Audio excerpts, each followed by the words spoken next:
Aujourd'hui, j'aimerais te raconter mon expérience à l'hôpital psychiatrique, puisque j'ai été hospitalisée pendant une courte durée, une durée de 4 jours à la fin du mois de mai de cette année, à ma demande. Et au moment où je tourne cette vidéo, ça fait 2 mois et demi que ça s'est produit, et donc j'ai un peu de recul et de distance par rapport à tout ça. Et j'aimerais t'expliquer du coup qu'est-ce qui m'a poussée à demander à être hospitalisée, pourquoi ça n'a pas duré très longtemps, qu'est-ce que j'en pense maintenant, aujourd'hui, comment a évolué mon état, et éventuellement répondre à des questions qu'on a pu me poser depuis, parce que je l'ai mentionné vite fait dans d'autres vidéos, et je sais qu'il y a beaucoup de personnes qui se posent énormément de questions là-dessus, donc voilà, je vais essayer de me souvenir un peu de ce qui a été dit, en espérant que cette vidéo t'apprenne des choses et te permette peut-être d'avoir un récit positif là-dessus, parce que souvent quand on entend des expériences d'hospitalisation en psychiatrie, on associe ça à quelque chose d'extrêmement difficile et négatif, parce qu'en effet il y a des personnes pour qui ça se passe pas bien, pour qui c'est une expérience douloureuse. Ça n'a pas été mon cas, et loin de moi l'idée d'invalider le récit des personnes pour qui ça s'est pas bien passé. Je pense quand même que c'est important aussi d'avoir des retours d'expérience qui ont été bénéfiques, et ça a été mon cas, donc voilà, j'aimerais t'expliquer tout ça. Je vais pas revenir sur tout ce que j'ai déjà raconté dans les différentes vidéos sur ma chaîne ces derniers mois dans lesquelles j'aborde mon état de santé psychique. Si ça t'intéresse, il y a une playlist dans la description avec toutes les vidéos de ma chaîne dans lesquelles j'aborde ce sujet. Mais grosso modo, pour les personnes qui viennent d'arriver, en gros, j'ai à peu près toujours eu des problèmes de gestion des émotions, enfin bref, de plein de trucs difficiles à gérer psychiquement parlant.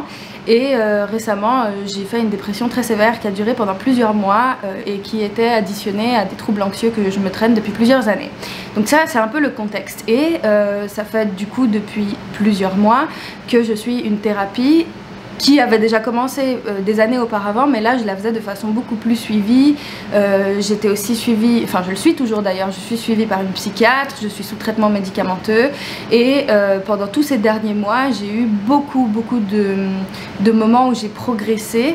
Mon état s'est fortement amélioré malgré un certain nombre de rechutes non négligeables, disons. Mais grosso modo, je voyais que j'avançais et que j'arrivais à gentiment sortir la tête de l'eau, que l'état dépressif commençait gentiment à se dissiper aussi, que l'anxiété, j'arrivais très bien à la gérer, voire même que je la ressens quasiment plus. Et donc j'étais sur la bonne voie, mais il y avait toujours des moments de crise assez intenses et aigus qui revenaient de façon récurrente, toujours un peu plus espacés les moments de crise, mais présent quand même. C'est-à-dire que je suis passée de aller mal tout le temps à aller mal 6 jours sur 7, à aller mal 5 jours sur 7, à aller mal 4 jours sur 7. Enfin, progressivement, les moments où j'allais mal ont commencé à diminuer dans le temps et à s'espacer aussi, donc j'avais plus de périodes de répit, si on peut dire ça comme ça. Je commençais à justement me rendre compte que je pouvais passer plusieurs jours où j'avais pas forcément de mal-être profond qui me hantait toute la journée. Et c'est ça qui faisait que je me sentais vraiment mieux, et que malgré les rechutes, je me disais non mais par rapport à avant quand même il y a une progression. Ceci dit, j'avais toujours voilà ces pics de down hyper violents qui à ce moment-là arrivaient à peu près tous les 10 jours. Parce que j'ai un tracker en fait, je note tous les jours mes émotions, globalement comment je me suis sentie et tout, pour avoir une sorte de suivi que je montre à mes thérapeutes. Et avant d'aller à l'hôpital, je me rendais compte que j'arrivais jamais à passer plus de 10 jours sans avoir un moment de crise. Et quand je dis un moment de crise, c'est une voire plusieurs journées d'affilée pendant lesquelles vraiment je dois lutter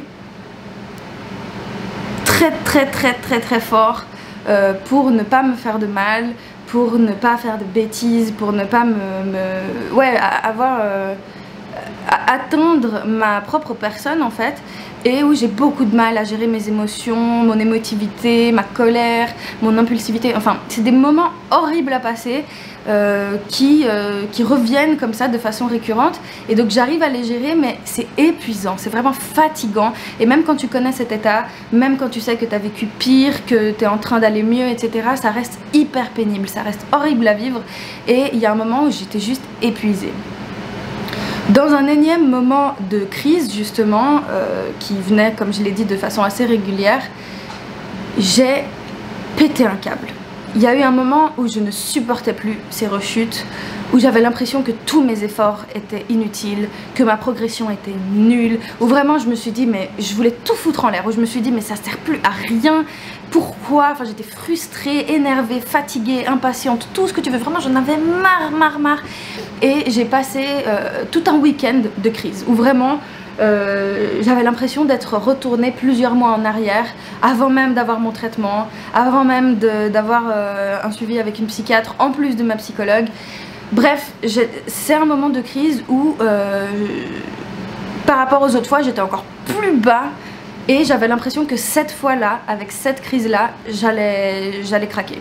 J'avais l'impression qu'à ce moment-là, ça n'allait pas passer. Alors que pour les autres fois, je me disais c'est bon, allez, on va laisser la tempête se dissiper, tiens le coup, fais pas de bêtises, te fais pas de mal, applique les conseils qu'on t'a donnés, fais les exercices que tu dois faire, repose-toi. Donc là, ça c'était les autres fois, mais ce jour-là, ce week-end-là, cette crise-là en particulier, je n'avais plus la force. Je n'avais plus la force, je n'en pouvais plus. Bref, j'insiste vraiment sur le fait que j'étais éreintée et que j'étais désespérée. Je savais vraiment plus quoi faire et je me sentais plus capable.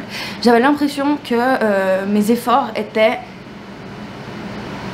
inexistants. J'avais plus d'énergie. Voilà, j'étais vide, une pile vide. Et en fait, il faut bien comprendre que là, j'explique la situation d'un point de vue extérieur, mais au moment de ce genre de crise, j'ai pas trop envie de rentrer dans les détails là, dans cette vidéo, parce que ce sera un sujet à part entière, mais je me fais vraiment du mal. J'ai vraiment... je suis un danger pour moi, j'ai l'impression d'être un danger pour les autres, et je n'ai pas confiance en ma capacité à me protéger. Et c'est des moments où vraiment... je me vois comme... j'ai pas d'autre mot que danger, c'est vraiment ça. Je me vois vraiment comme... j'ai peur de moi, j'ai peur de ma manière de réagir aux choses, j'ai peur de mon impulsivité, j'ai peur de tout ce que je suis. Et donc j'en suis arrivée au point où mes proches ont dû appeler mes thérapeutes, enfin ma psychologue en l'occurrence, parce qu'ils savaient plus quoi faire avec moi, parce que j'étais vraiment dans un état où ils étaient désespérés, ils savaient plus quoi faire, ils avaient l'impression que j'avais atteint le bout du rouleau, quoi, comme on dit. Donc mes proches ont appelé ma psy, qui m'a eu au téléphone et qui m'a entendu dans un moment de désespoir total, où voilà, il faut imaginer des crises de larmes qui durent des heures, être recroquevillé sur son lit, se faire du mal, enfin bref, bref, voilà. Et ma psy, en fait, en m'entendant, elle m'a dit écoutez, si ça va pas mieux d'ici quelques heures, allez aux urgences parce que c'est pas normal. Là vraiment je vous sens complètement désemparée, je pense que vous devriez être encadré, etc. Donc elle m'a conseillé d'y aller. Et moi à ce moment-là je me sentais trop pas légitime, parce que même si je sentais le besoin et l'envie de me protéger de moi-même, et j'insiste sur cette notion parce que c'est exactement pour cette raison-là que j'ai demandé à être hospitalisée, même si je ressentais ce besoin, j'avais tellement peu de considération pour moi. J'arrêtais pas de me dire qu'il y avait pire, qu'il y avait des gens qui en avaient plus besoin que moi, que j'allais pas si mal, que voilà, tout ça c'était du cinéma. Et puis ça c'est une dévalorisation, en fait c'est juste une couche de plus dans la culpabilisation de soi, dans la dévalorisation de soi, dans le fait de pas vouloir prendre assez au sérieux sa situation. Et c'est des sentiments contradictoires, hein, parce que je me disais tout et son contraire en même temps. Enfin bref, c'était un moment de crise, voilà. Et donc même si ça faisait un moment que je me disais il faudrait quand même peut-être que je songe à me faire hospitaliser, parce que là pour le coup j'en peux plus, je sens que je vais craquer. Et ben j'étais quand même réticente en me disant non mais c'est bon, tu sais, l'idée de se dire ça va passer, voilà, même si t'as l'impression que ça passera jamais, mais voilà, tu te dis que de toute façon voilà, t'as vécu pire et tout, et bref, tu te trouves une raison en fait. Et donc j'ai attendu le lendemain, et quand le lendemain j'ai vu que j'étais toujours autant au fond du trou, que j'avais toujours autant envie de pleurer, que je me sentais toujours autant en danger avec moi-même, j'en ai parlé à des potes. Et ces potes là, des sucres d'amour, si vous regardez cette vidéo, je vous aime du plus profond de mon cœur et merci infiniment, parce que franchement je pense qu'on peut dire que vous m'avez aidé à me sauver. Honnêtement c'est salvateur ce genre de démarche, parce que je pense que sans mes potes à ce moment là, j'aurais pas eu moi l'initiative et le sentiment de légitimité assez pour me rendre de mon propre chef toute seule. Donc c'est pour ça que je dis que heureusement que mes potes étaient là, parce que mes potes m'ont permis de vraiment me rendre compte que d'un point de vue extérieur j'avais l'air en détresse totale et que fallait que j'arrête d'essayer de minimiser mon mal-être, alors que clairement je disais que j'en pouvais plus, et en même temps j'étais là non mais c'est bon, enfin voilà, bon bref. Donc mes potes m'ont emmenée aux urgences et je me suis rendue du coup tout simplement à l'hôpital cantonal dans l'unité psychiatrique, puisqu'il y en a une. Et j'ai expliqué que voilà ce que je suis en train de te dire ici. Concrètement, ils ont vu à l'hôpital que il fallait pas que je retourne chez moi à ce moment-là. Ils m'ont fait patienter dans une salle d'attente et ils m'ont dit que des médecins allaient venir me rendre visite pour voir un petit peu où j'en étais. Entre temps, on a appelé mon mec qui est venu du coup pour me voir aux urgences et m'accompagner en fait. Et c'est là que commence un long moment d'attente. Ça m'a un peu désespérée d'attendre autant de temps. Franchement ça j'ai trouvé que c'était inacceptable. Parce que j'ai l'impression que tant que t'es pas par terre en train d'agoniser, on va te laisser là dans la salle d'attente à patienter alors que toi t'es au bout de ta life quoi, genre t'en peux vraiment plus. Mais vu que d'un point de vue extérieur t'as l'air de tenir encore le coup, on te laisse poireauter là. Et quand je te dis que j'ai attendu 12 heures, c'est que j'ai attendu 12 heures. Alors pendant ces 12 heures, donc c'était de 23 h la veille jusqu'à 11 h du matin le lendemain, donc c'était vraiment très long, il y a eu quand même des médecins qui sont venus me voir. Il y a eu à 3 reprises des médecins qui sont venus me voir. Alors ça j'ai pas du tout compris non plus, parce que j'ai dû répéter 3 fois la même chose à 3 personnes différentes et ça m'avait fatiguée. Genre la première fois qu'un médecin est venu me voir, ça faisait genre allez 1 heure que j'attendais. J'ai tout expliqué, j'ai dit que je voulais être hospitalisée, j'ai dit que j'en pouvais plus. Le médecin m'a dit ok, j'ai entendu ce que vous avez dit, je vais en parler à des collègues et on va revenir vers vous. Le médecin se barre et me laisse des heures et des heures et des heures dans cette salle d'attente. Dieu merci, mon mec était là pour me tenir compagnie, pour m'aider, pour me soutenir. Lui aussi, je le remercierai jamais assez et je l'aime plus que tout. Et s'il voit cette vidéo, merci aussi parce que tu m'as sauvée comme mes potes me sauvent, comme je me sauve moi-même. Enfin bref, merci. Et du coup, j'attends plusieurs heures après la première visite de ce médecin. Un autre médecin débarque, qui du coup visiblement n'était pas au courant de ce que j'avais dit au premier médecin et me fait répéter tout ce que j'ai dit au premier médecin. Je sais pas si c'est une procédure normale, je sais pas si ça fait partie du procédé habituel, mais moi ça m'a gavée parce que j'avais l'impression j'étais déjà tellement épuisée, j'étais là mais putain je vais devoir tout répéter, bref. Je réexplique ma situation, le médecin pareil que le premier me dit ok j'entends, je vais parler avec mes collègues et on reviendra vers vous. J'étais là putain. Il part et entre temps du coup je me suis endormie parce que forcément toute la nuit passée à la salle d'attente, au bout d'un moment t'es fatiguée. Donc je me suis endormie et le lendemain à 11 h du matin je vois que personne n'est venu encore me voir et j'en pouvais tellement plus. Alors je te parlerai dans une autre vidéo de à ce moment là qu'est-ce qui s'est passé, parce qu'il s'est passé quelque chose, mais j'ai pas envie de l'expliquer dans cette vidéo parce que voilà ce serait trop long. Mais en gros j'ai tellement pété un câble de cette attente que j'ai porté atteinte à ma personne. Je l'ai dissimulé. En gros c'était un peu une manière pour moi d'extérioriser mon seum, mon désespoir et ma tristesse, et en même temps de m'assurer que si on me renvoyait chez moi on allait voir que j'allais mal, en me disant ok si on me dit rentre chez toi, je vais montrer ce que je me suis fait et ils pourront pas me ramener chez moi, je vais les menacer de continuer. Tu t'imagines peut-être de quoi je parle. Sauf que j'ai pas eu besoin du coup de montrer le mal que je m'étais infligé à moi-même, parce que à 11 h du matin du coup une troisième personne vient me voir sans savoir que j'avais porté atteinte à ma personne et me dit, et mon mec d'ailleurs ne le savait pas non plus parce que j'ai fait ça en cachette, et ce médecin là donc qui est le troisième me dit que je vais être hospitalisée, alléluia, au bout de la 12e heure d'attente, mais que en raison du Covid, je sais pas quoi, il faudrait que j'aille dans l'unité psychiatrique de l'hôpital, parce que normalement sur place à l'hôpital cantonal il y a une zone réservée aux patients anxio-dépressifs suicidaires. Sauf que à cause du coronavirus, cette zone là de l'hôpital n'était pas accessible et donc j'aurais dû être hospitalisée à ce moment là à cet endroit là. Mais il y a aussi une unité pareille pour des gens qui ont les mêmes problématiques que moi, dans l'unité psychiatrique à Genève, qui est beaucoup plus loin du centre-ville que l'hôpital cantonal, qui s'appelle Bellidé à Genève pour les personnes qui connaissent. Et à Bellidé, il y a plusieurs unités avec des âges différents, des pathologies et des troubles différents. Et même là, à Bellidé, je pouvais pas aller dans l'unité qui me concernait parce que coronavirus, il y avait trop de patients, je pouvais pas être avec les patients entre guillemets qui avaient mon profil, et donc on m'a mis où il y avait de la place. C'est pour ça que mon hospitalisation n'a pas duré longtemps, tout simplement parce que j'étais pas dans une unité adaptée pour moi. Ceci dit, ça m'a quand même énormément servi parce que même si j'étais pas dans une unité adaptée, j'étais prise en charge.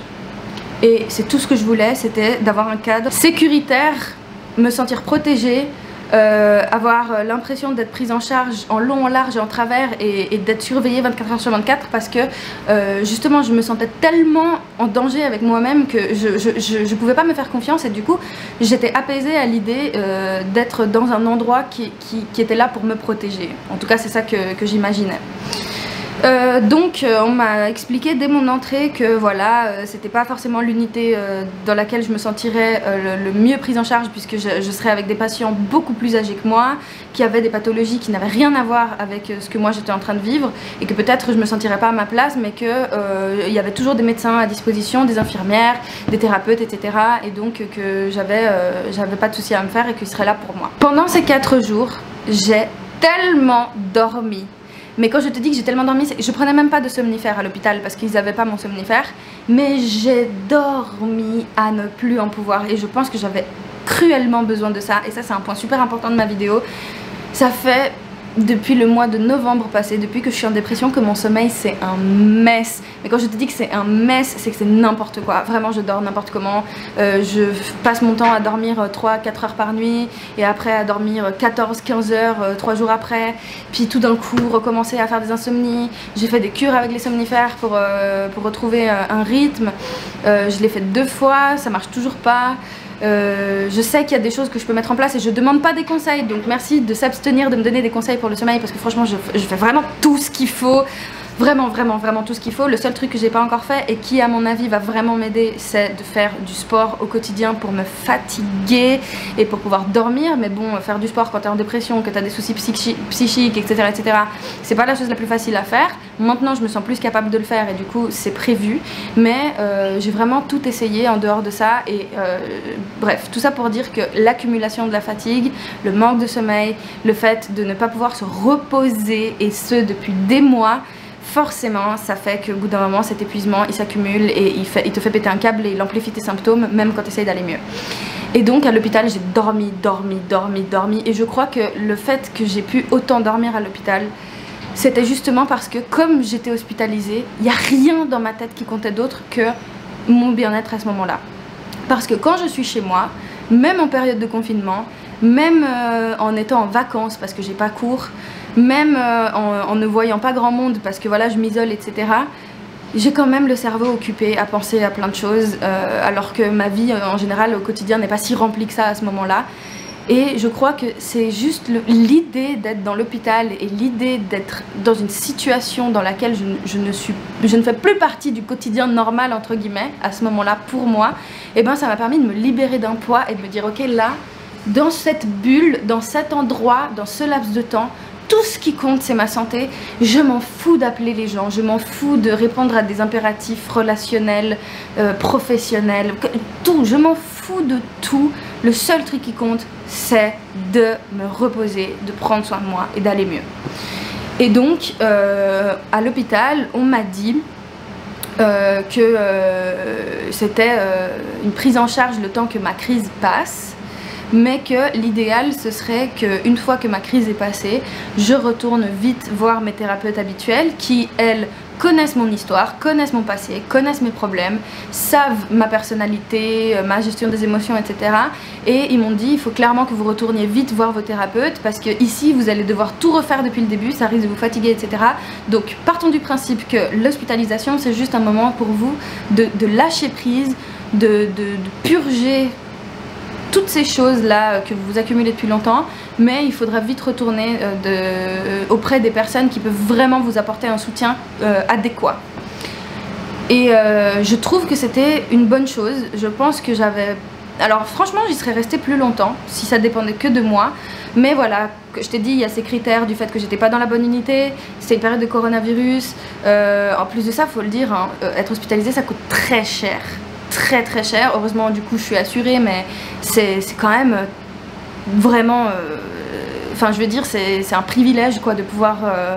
avoir recours à ce service. Mais bon voilà, je veux dire, au bout d'un moment, moi ma santé ça passe avant tout, et à ce moment là je pensais même pas à l'argent ou quoi, je pensais juste à vivre en fait et à garder le cap. Mais du coup voilà, j'ai pesé un peu le pour et le contre et j'ai dit ok bon je pars demain, je sais même plus quand est-ce qu'on a décidé que j'allais partir. Et depuis que je suis sortie de l'hôpital, franchement, honnêtement, j'ai eu 2-3 moments de rechute qui ont duré une journée à tout péter, où j'ai refait entre guillemets des bêtises, mais pas pour vraiment me faire du mal jusqu'au bout entre guillemets, mais disons plus pour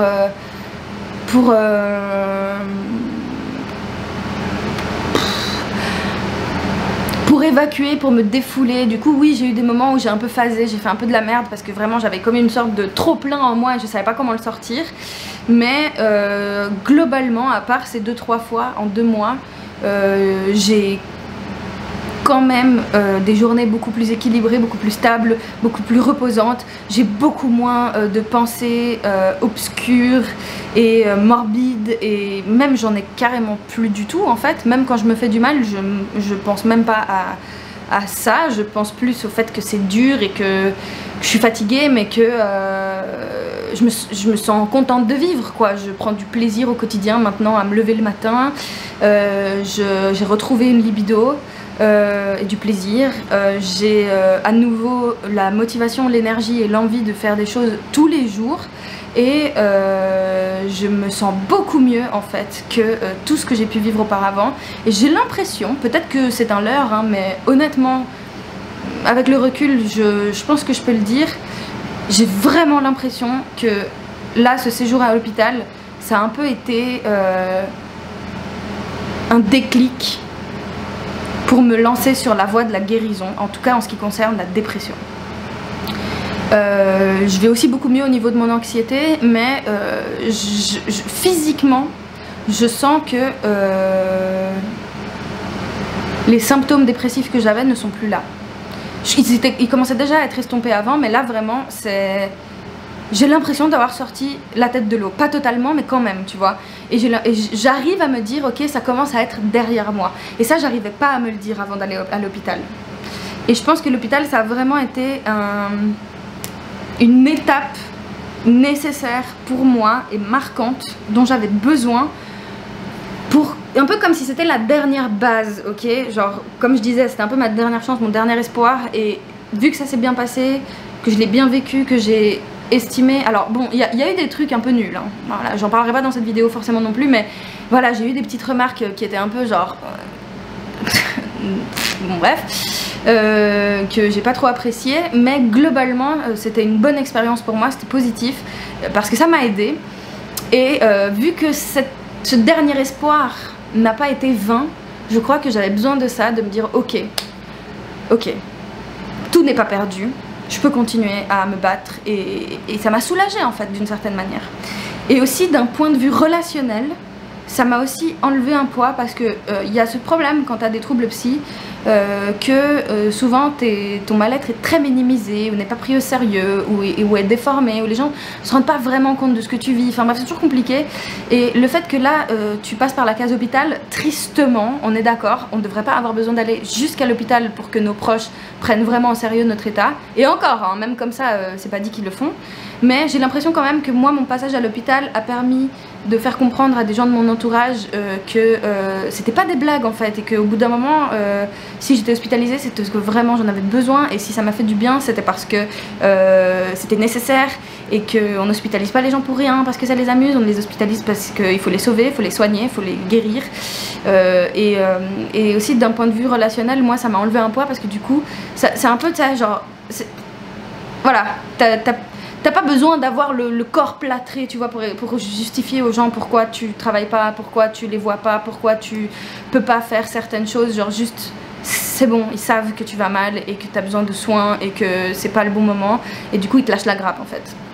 Donc de ce point de vue là aussi, il y a eu, disons que c'était un effet indirect de mon hospitalisation, c'est que j'ai vu que du coup aussi l'attitude de mes proches a un peu changé avec moi, et ça m'a un peu apaisée, tu vois, d'avoir l'impression d'être mieux prise au sérieux, et qu'on arrête que j'ai plus besoin constamment de prouver ce que je suis en train de ressentir, tu vois. Donc voilà, la vidéo se fait longue, je pense que je vais m'arrêter là. Si t'as envie de réagir dans les commentaires pour me parler de ton expérience, qu'elle soit positive ou négative, je t'invite à la raconter. Vraiment, j'insiste sur le fait que je sais très bien qu'il y a des gens pour qui ça se passe pas bien, je sais qu'il y a aussi des gens qui sont hospitalisés sous contrainte. Alors moi je connais rien de ce sujet et je peux pas m'exprimer là-dessus, mais si ça a été ton cas, je suis intéressée de savoir comment ça s'est passé pour toi. J'imagine qu'il y a des récits qui sont beaucoup plus douloureux que le mien en ce qui concerne l'hôpital. Il y a des gens pour qui ça n'a pas été bénéfique, mais ça me paraissait quand même un peu important et intéressant de dire aux gens qui regardent cette vidéo, qui se sentiraient comme moi, qui ont ce ressenti et cette envie d'être prise en charge de cette manière-là et qui n'osent pas le faire, qui sachent, qu'ils et elles, que tu saches que vraiment, si tu sens que tu en as besoin, si tu sens que tu es au bout, et même pas forcément besoin d'attendre d'être au bout du bout, juste s'il y a un moment où tu sens que tu perds pied, que tu n'y arrives plus seul, que tu vois pas d'autre option, vraiment, vas-y. Et même si c'est pas pour aller... Et même si c'est pas pour être hospitalisé directement, juste le fait d'aller aux urgences, de pouvoir parler à des médecins présents qui savent comment gérer les crises, puisque les urgences c'est fait pour ça, et ça peut te permettre déjà peut-être de te sentir encadré, soutenu, d'être redirigé éventuellement vers des personnes adaptées. Donc voilà, moi je t'ai dit, hein, la seule chose que j'ai dû faire concrètement, c'est de me rendre aux urgences. Tout le reste a été organisé entre guillemets par l'hôpital, mais moi en soi, la seule chose entre guillemets que j'ai faite, c'était de me rendre de chez moi aux urgences, point barre. Et quand j'y suis allée, j'ai raconté ce qui se passait et j'ai attendu. Donc voilà, c'est entre guillemets aussi simple que ça. Je sais pas comment ça se passe en France, je sais pas comment ça se passe dans d'autres pays, mais voilà, pour mon expérience, j'espère qu'elle aura pu être intéressante, instructive, et voilà, merci d'avoir regardé cette vidéo jusqu'ici. On se retrouve dans une prochaine. D'ici là, prends grand soin de toi, et n'oublie jamais que je t'aime très très fort.